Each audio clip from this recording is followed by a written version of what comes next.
Welcome back, everyone, to another workshop here in the Coyote Student Technology Scholars Grant, generously sponsored by the LTCC Foundation. This is a grant that focuses on trying to improve technology skills, particularly among our students. With today's talk that Michael Miguel, Director of Online Learning, DE Learning, will be offering, is geared at faculty, and it's important for faculty then to understand how to use the Canvas app and also the student app. So we'll get to that in a second. Next week, I want to mention we are back with a student workshop. So I'm going to be trying to publicize this. So if you are listening to this and you know someone who would be interested, next week I will forward this to you. So Melanie Aponte Chu, our Director of Library and Media Services, will be working on developing media literacy, critical thinking in students, particularly like Googling. And this is timely in the news because yesterday, Elon Musk bought a impulse purchase, bought Twitter for $40-some billion. And so one of the first concerns is, what's going to happen to content on Twitter? Will there be conspiracy theories? Will there be hate speech? So this is really timely, everything that we're talking about with technology, because we live in a technological world, as we saw yesterday with the Twitter acquisition. So without further ado, let me pass it on to Michael Miguel. At the end, we'll have some time for Q&A. And if you're watching this video, as always, you can reach out to any of us with any of your questions that you might discover after the fact. So, Michael. Thank you, Scott. Hello, everybody. My name is Michael Miguel.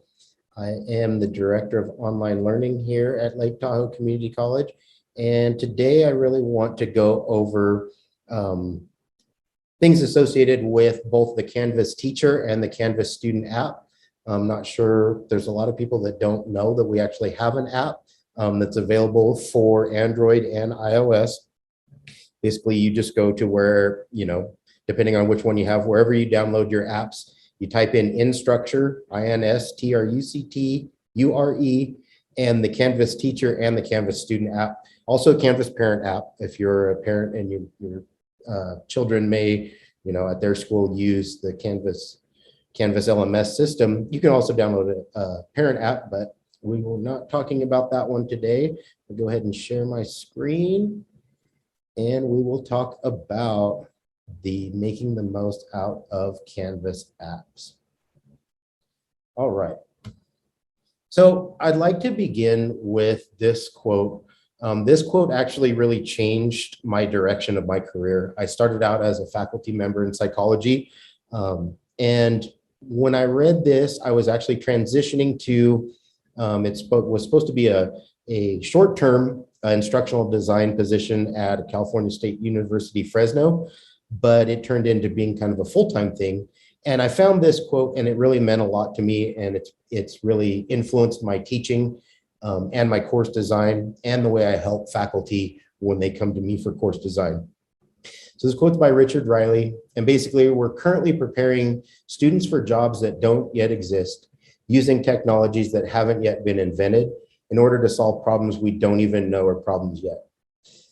If we think about that, if you ask pretty much anybody 5 years ago if COVID was going to happen, if education as we know it was going to be shut down to where a student of any age or any level could not walk into a classroom, nursing students that needed to learn how to give shots, take blood, they weren't even allowed to go into a lab to do that for a specific amount of time. So this quote really fit. I mean, this quote was done before COVID. So it really, it's really kind of ironic that it really came to fruition the way it did. So let's get into the Canvas student app. And I did a little study when I was still at Fresno State. So this is about a year and a half old data, but it's the most robust data. So I really didn't want to redo it because I did have a large number of participants in this study. Across the board globally, Canvas student app has 3 million daily users. And at the time, there was over 16 million downloads. So we have 16 million people with this app on some sort of device. Now, the data that I found out in my local survey, it was comprised of students at Lake Tahoe Community College, comprised of students at West Hills College Lemoore, and comprised of students at California State University, Fresno. And what this data showed was 96% of our students own a laptop or desktop computer, which is, I mean, almost everybody. However, 99% of our students own a smartphone. This, like I said, was data from a year plus ago, so that number could be closer to 100%. Probably will never get to 100, but it's probably a lot closer. And one of the interesting things that I found was 79% of the students polled feel that push notifications for Canvas via a smartphone are important. Now, push notification is just kind of like with your Facebook or your email. You get the ding, you look at it, and it says notification, you've got a new email message. Canvas student app and the teacher app does the same thing. It will notify depending on how the student and the instructor have their notifications set up. But 79% of the students polled felt that those were important. Of the students that were surveyed, 74% of those students created or replied to a message, be that from another student or from their instructor.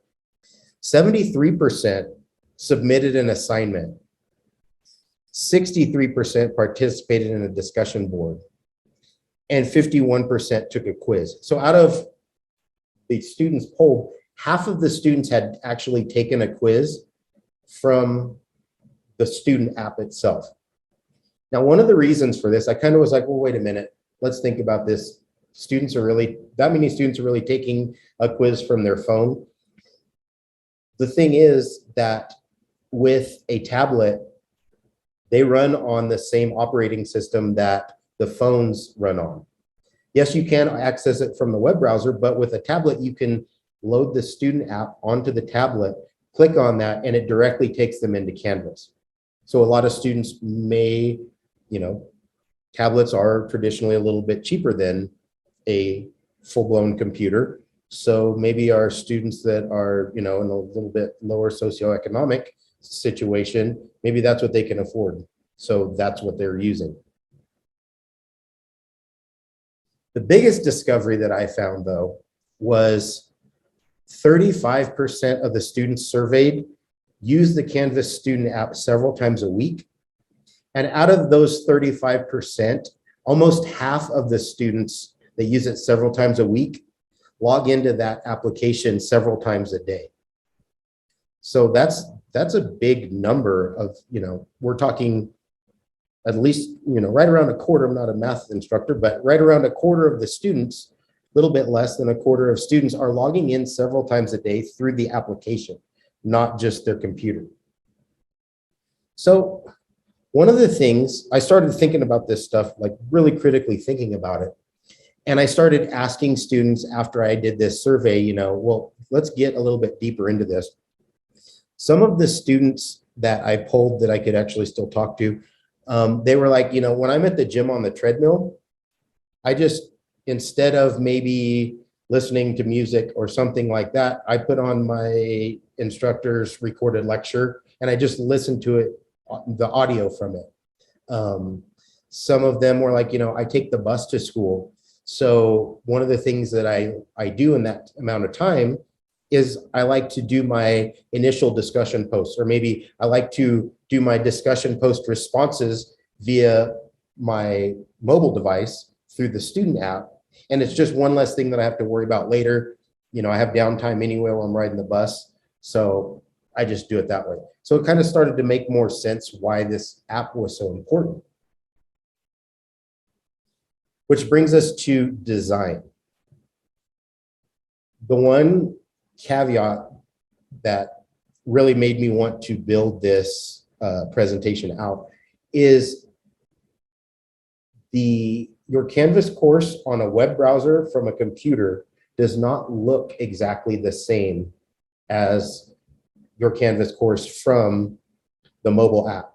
And that makes sense because your computer is shaped, your computer screen is shaped differently than your mobile device screen. And so they make it more user-friendly for the student by kind of tweaking the way that it looks. They don't mess with your course design or anything like that. It just looks a little bit different. And one of the quotes that really has influenced my course design and how I actually design courses is, some people think design means how it looks. It's really how it works. And who better to really talk about this than the late Steve Jobs. He's done a great job designing things over his lifetime, or he did a great job designing things over his lifetime and really made Apple what it is today. So, like I said, there is a little bit of a different tweak that you don't necessarily have to make it, but makes the course better for the student and more student friendly. So I do have a resource that Canvas put together, and I will switch here.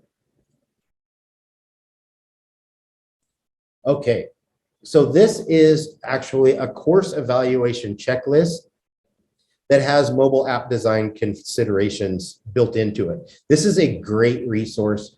It literally tells you how to use it, what the different star ratings mean. So, some things are more important than others when you do course design. And I'm not going to get completely into this. I will share this PowerPoint that has the resources linked to it, so you can access this at a later date. And we will go back. So some of the key design principles to make it more student friendly: do not set up quizzes to show one question at a time. It doesn't work the way it should. It still works, but it's not as user friendly when you do it that way. So when you're setting up the quiz, it's just a checkbox that says show only one question at a time. Just make sure that box isn't checked and it takes care of that. Utilize text boxes in assignments instead of file uploads when formatting is not graded. So when I teach psychology, there's certain higher level assignments that I want them to use APA formatting. So that's not really a mobile friendly assignment. But if you're just, if it's a low stakes, you just want students to respond to something, especially in discussion boards. We're talking about assignments now, but you employ something that you don't need an MLA or APA formatting, something like that. Just let them enter their response to your assignment via a text box rather than a mobile upload. Utilize Canvas pages instead of PDFs or docs when able to do so. This is a best practice through, web browser course design and mobile app course design. It really makes students stay in your Canvas course and not have to venture out where, most students have no problem kind of managing multiple applications at one time. The students that really do, maybe not so technologically intuitive, using the pages keeps them in your Canvas course, makes everything very easy, keeps it in chronological order. It's just really the best way to do things. And if you're utilizing embedded media in a quiz, offer the media in a page or file before they begin the quiz. So what I'm saying here is, if you have something, maybe it's a video that you embed and then you want the students to answer a question in your quiz that involves that video, you can share the video with them. Don't explain, don't give it away to where you're helping them answer the question of the quiz. You're just making sure that they can view the media from their mobile device before. And if they can't, they can now reach out to you and say, hey, my laptop's broken. I can't get into the library to use a laptop or use a computer for a week. Can I please have a little bit extra time? That's just one example of it. But it helps you be more informed, and it helps the student be more prepared for the assessments that you're requiring.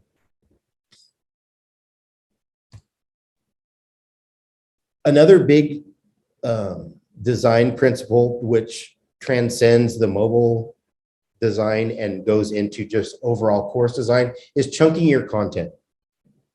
So chunking your content means, let's say you're using an open educational resource textbook, which means you can copy and paste chapters directly in to a Canvas page. What they're saying is don't just put the entire chapter 1, break it down into smaller chunks. This helps students kind of, if they can only read a specific amount at a time, it helps them remember where they're at rather than just having to do this huge scroll down to wherever they left off. Maybe they'll forget, things like that. But as far as the mobile app is concerned, one of the things that I found just from a Google search is the average time spent on Canvas student application is 5 to 6 minutes. So what can you have your students do in that amount of time?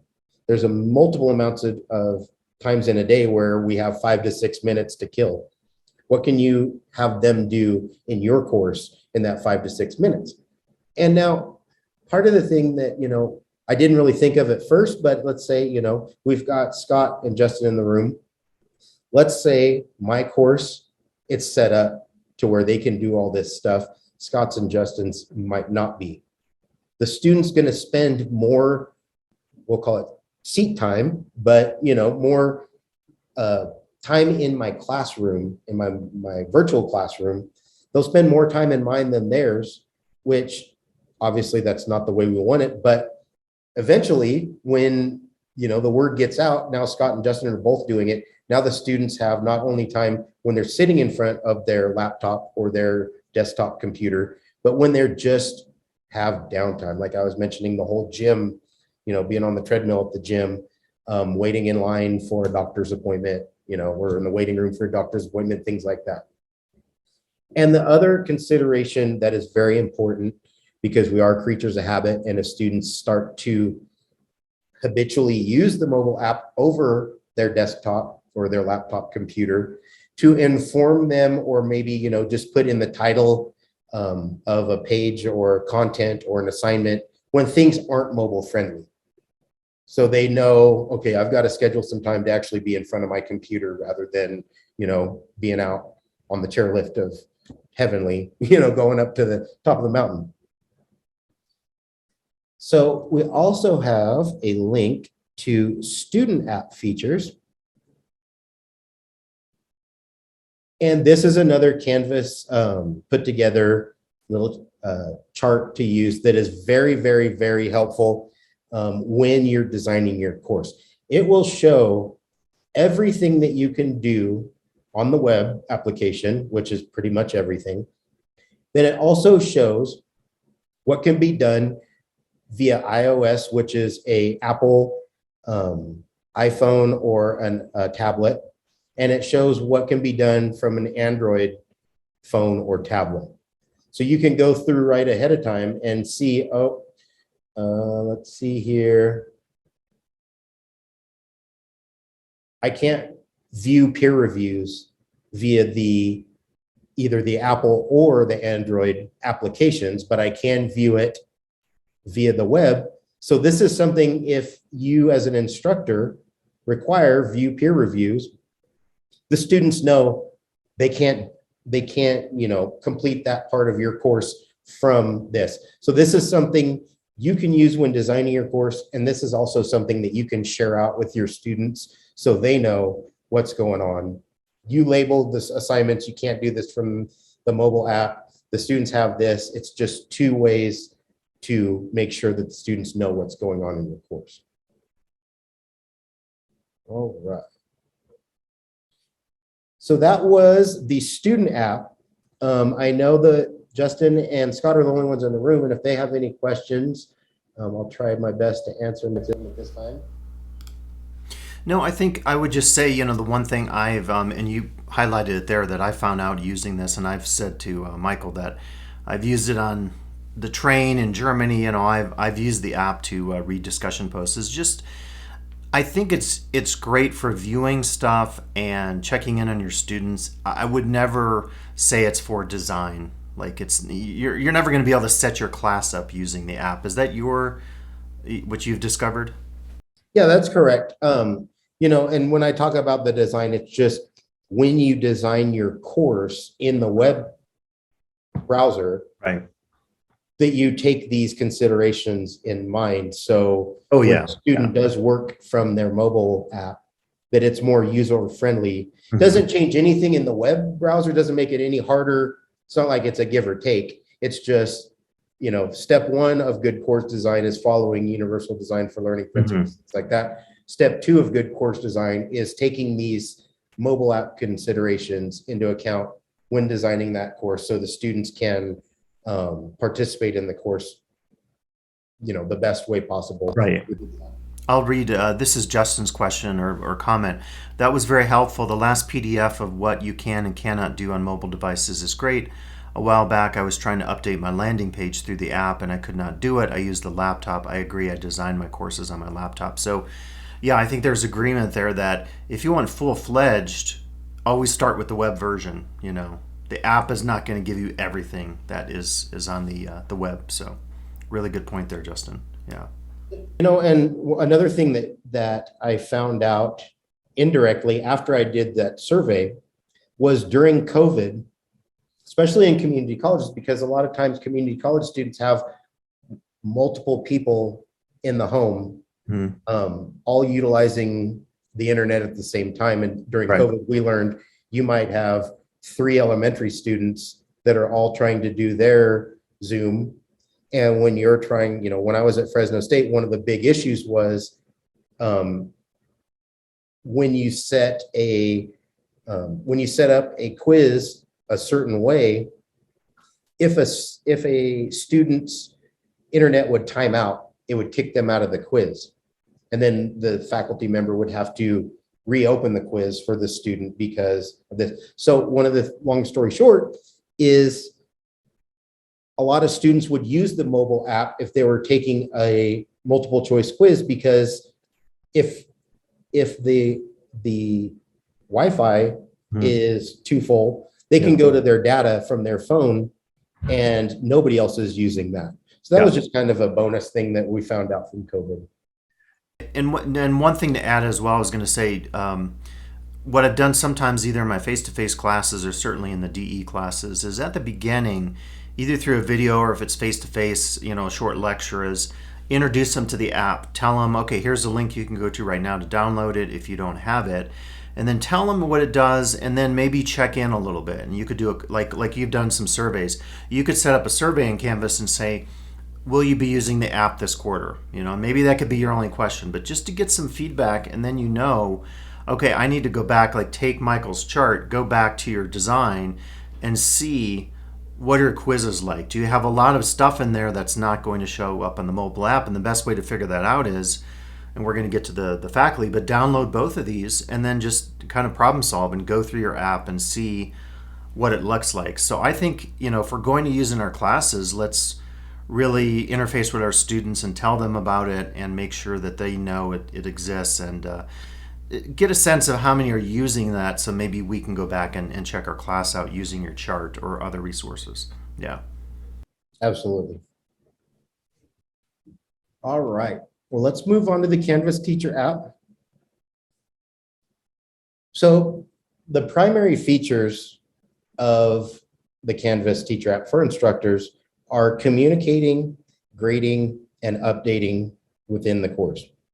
And I have, once I really dove into the app, I started using it way more than I ever thought I would. So for communicating, you can easily add and edit announcements. These can be video or audio. And a lot of times, we're just more comfortable utilizing our mobile device to do those video announcements or audio announcements. We're talking on the phone constantly, so making that audio announcement on the phone is just kind of intuitive to the rest of what we do in life. One of my colleagues at West Hills, he's a soccer coach, and he teaches psychology as well. He also does sports psychology, so it's a lot of inspirational stuff. And when he has a thought, he'll just get on an announcement and just make a random, hey, everybody, we're halfway through the semester. Everybody's hitting the wall right now. I'm hitting the wall myself. Keep pushing on. Just quick little things A lot of times, we've always got our phone on us. We don't always have our computer in front of us. So these little random thoughts, things that I really wanted to share this with my students. And then by the time you get home, get in front of your computer, the day's happened, life has happened, and you forget about these things. Well, if you have the mobile app, you're not forgetting. I have the thought, I'm going to get on it. I'm going to make an announcement, send it out, boom, right now. Like I mentioned earlier, you can send push notifications. You can access your Canvas inbox, which, for me, because I wear multiple hats now in the education system, I have gone to a policy in my courses where students must use the Canvas inbox to message me. I don't hold this as, gospel, but I do tell them I won't respond via email, which, I don't respond via email. I will go into the inbox and respond to the message they sent me through email. Reason for this is I have administration, I have colleagues, I have a million different things. Auto insurance is emailing you, everybody's emailing you. And I really want to be responsive to my students first. So I know when my Canvas app sends me a notification, you have a new inbox message, I respond to it immediately. And through student reviews of my courses, one of the things that I get the highest marks in is my response time. Students aren't waiting 48 hours, even though in my syllabus, I reserve the right to respond, within the next 48 hours, depending on if it's the weekend or not. But I'm responding within minutes instead of hours most of the time. You can view and contribute to discussion posts. Some subjects and some topics of discussions require more interaction from a faculty member. So you can really stay up on these discussion posts and really be more engaged in your students' discussion posts. You can actually make comments on assignments. You can't annotate assignments, but if you want to just leave a feedback comment in, the little window or in the little box, you can do that. You can filter students and message certain groups. For example, those who haven't submitted. So a lot of times, what I've done when I am on the way to a conference or I'm traveling and I'm not the one driving, I'll just go through and check on if my students are, if they've submitted their assignments on time. And if they haven't, I want to reach out to those students who haven't submitted their assignments, ask them if everything's okay, stuff like that. It's just another vehicle for communicating with your students. As far as grading goes, you can grade quizzes, assignments, and discussion boards. You can provide the feedback on assignments, like I was saying. Oh, I'm sorry. They can be in audio, video, or written form. And I was wrong about that. It's been a while since I had something that I needed to annotate through the student app, but you can actually annotate doc and PDF files through the student app. It's just, well, now that I'm thinking about it, it's a lot clunkier. It's a lot harder to do it, but it can be done. But the feedback, if you just want to type in general feedback, it works as seamlessly as the web browser works. You can post grades, which when I say post grades, I mean if you're a faculty member that hides your grades until like you've graded everybody's assignments, you can release those grades for students to view from the app. The only bad part about the student app as far as grading goes, or I'm sorry, the teacher app as far as grading goes, is you can't view the entire grade book at one time, which even though it's kind of a negative thing, I haven't ran into it being a problem in my career as a faculty member. You can also update things. So one of the handy deals is that you can take attendance straight from your phone, your smartphone. You can add pages, files, and discussions. So you can actually create new pages, upload files from your phone, and create discussion posts from this app. You can't really create a quiz or an assignment. Hopefully, I I'm really hoping that one of the updates that Canvas has for this is they will allow assignments. I don't really see a need to be able to create quizzes just because that would be a lot of work to do. You can add attachments to discussions or to replies. You can publish and unpublish quizzes, assignments, discussions, and pages. I didn't add that, but you can also publish or unpublish pages, which this is really handy, especially in the beginning of the semester. We're all human beings, and I have been guilty of not publishing something that I needed to publish. Well, let's use that example of I'm on the chairlift going to ski. If I think about that, I can literally just get on my phone, open up my app, open up my course, and publish that wherever I'm at. So the wait time for students is a lot less. And you can also change due dates from the teacher app. Once again, I'm going to share the slide deck with everyone, and you'll be able to click on these links. So we'll just take a look at it now.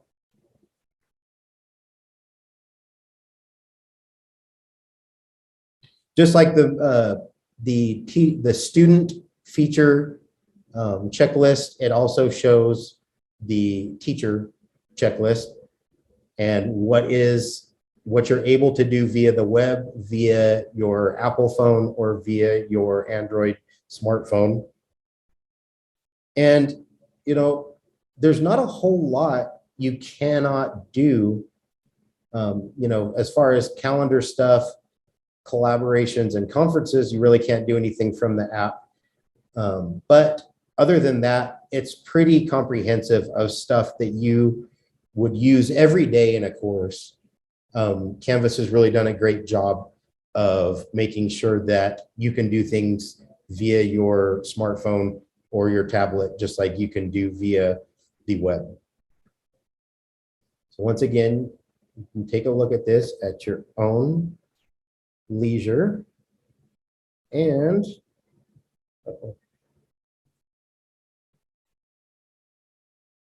go back to the slideshow. So if you do have any questions, like I said, my name is Michael McGill. I'm the Director of Online Learning. I've listed my email address. I've listed my room number, so my office number here at the campus itself. You can always reach out to Scott too for help. And with that, I will stop sharing. And if you have any questions about the teacher app or comments, please feel free. Great. So I'll read one of Justin's. He said something to be aware of is when he records lectures on the laptop and embeds in Canvas, they're very small. They're better full screen and landscape. So I always add a comment with all videos that if they're using the mobile app, videos best in full screen and landscape. So it's pretty good because sometimes, that cell phone, it's hard to read. I have my readers, as you get older, you get new glasses, and sometimes even my cell phone, and definitely another thing to deal with accessibility with this is to maybe do a segment or let students know about features. It's hard to do for every phone because they're all different, but most phones allow you to do all that kind of cool stuff to make this, the text bigger. Video is going to be hard, but I think Justin is right. It's definitely something to let students know about. So I don't know if you had any thoughts on the size of like screens and stuff. Yeah, I kind of equate it, just like pretty much every other video application or website. I always, when I'm watching a YouTube video, I'm always turning it to the side and watching it from landscape mode on full screen, things like that. But, one of the things, like Scott said, as we get older, sure do go to the doctor more often. And one of the things that I have noticed is while I'm sitting in the waiting room, I am grading assignments and things like that, rather than watching the mundane, if your doctor has a TV, the mundane programming that they play and these things. I'm seeing what kind of interaction my students are having, or I'm grading assignments, or I'm sending out that kind of motivational announcement, just to keep students pushing on, because, we kind of, at least myself, I've kind of forgotten the amount of effort it took for me to get through the level of education that I have. And we've all done it. Everybody that's watching this video, we've all gone through the strokes of getting where we needed to, getting through the hoops we needed to get through.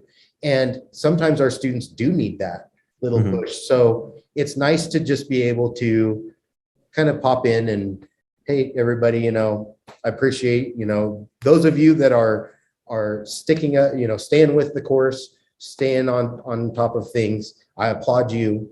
This is something you're going to take with you for the rest of your life. Those of you who might be falling behind, not too late, just little things like that really, really add to the humanizing of our courses. And it really transcends past the whole just subject matter. Yeah, I think that's a really good point. And I think in addition to humanizing, it's just, I think for all of us, whether, we're working as educators or students are working, of course, is that flexibility. Like I said, I've been on trains in Europe when I'm teaching classes, and I've been able to, if I'm at a conference, keep up via the app. And I give it definitely an A. Again, you can't set up your class on it, but for most things, I feel like it's super useful. And the one that is for me the best feature for a face-to-face class is that attendance tab. To be able to go in, set up your seating chart, and then quickly, it helps you learn the names. And then it's one of the quickest ways to do things. In the old days when I first started teaching here, I would do it on my grade book, my old green, spiral bound grade book. But having that app open in a face-to-face class, I think it is super easy and helpful. And it's another reason maybe to think about having your class, all classes are supposed to be Canvas ready. And that's a great feature that even if you're doing face-to-face, you can use Canvas for your grading and then use the Canvas app to do your attendance in class. So I think it's super helpful to use it in your face-to-face as well. Right. And, to add to that, Scott, I kind of, I never wanted to be the police force in my class and we've all seen students that are trying to hide their phone under, like we don't get what they're doing when they're staring in their lap for 10 minutes in your course. So what I did was I started, instead of maybe having something that they did like, pen and paper in my class, I would just have it in Canvas. And, I kind of came in through the back door. Rather than say, don't use your phones or don't use this, I just directed where they're using it rather than saying no. And, instead of being on Facebook, I tell them, hey, look, okay, log into Canvas. If you don't have a phone with you, please, the person next to you, if you see that somebody doesn't have a phone, please, include them in the assignment and just type somewhere that this person, it was kind of a collaborative effort, or just making, get in a group with somebody that has a device and really directing the use of it rather than telling them to not use it. Yeah. Because honestly, I really can't think of a job other than a few of, like construction jobs and things like that. I can't think of a job in the 21st century that utilizing the internet or a computer or a mobile device is not part of the skill necessary. One of my best friends, he's a mechanic. And before he turns your car back over to you, he has to plug a laptop into it.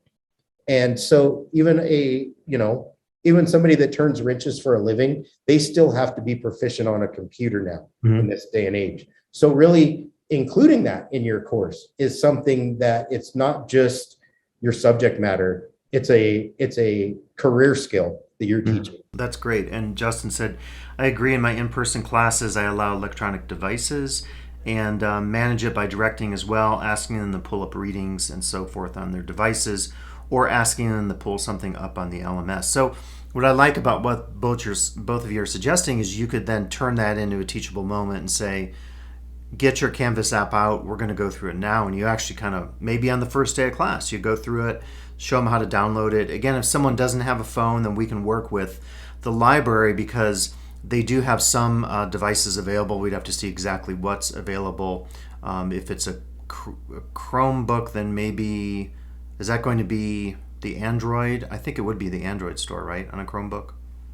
I think Pretty so, sure, yeah. So hopefully that would work if we didn't have a student that didn't have that device available. But that's a great idea, just to teach students about using the internet. I mean, it's the subject of Melanie's talk next week about information competency. I mean, we can't anymore allow students, to just go on without. Most are using their devices, but then how many of them are using it for things besides Fortnite, or young kids? It's Minecraft. I really worry that they're not using it for some of the educational stuff and the academic stuff. It's more the pleasure stuff, which is great, but it also isn't necessarily preparation for the kind of stuff that we're talking about today and next week. So Yep. yeah. And then, to build on that, I made the mistake when I first started employing this of basically doing this as an individual, Mhm. let's not just say assignment, but an individual task.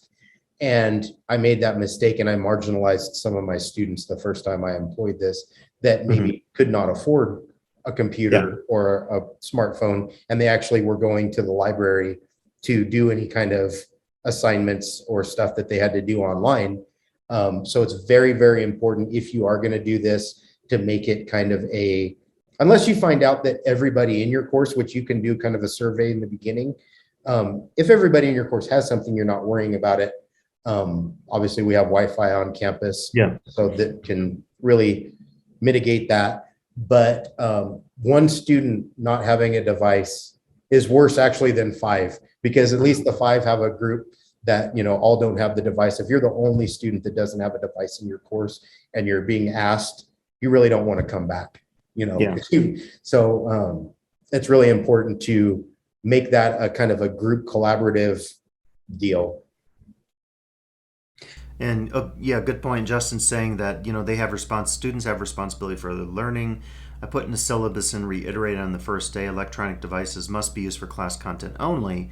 It's their own education that's impacted by the way that they decide to use their devices. So I think that's really good to say, like, you can use it in class, but it has to be, and I've done this before too, where I say, like, even before we had Canvas, I had a face-to-face class, they had a laptop, and I would say, if you want to take notes, that's great, but you can't do your, social media posts and updates. So it requires maybe a little bit of policing, but if you do active learning, then, like you both do, then hopefully they have no choice. Like, you could even have a graded assignment due in class using Canvas.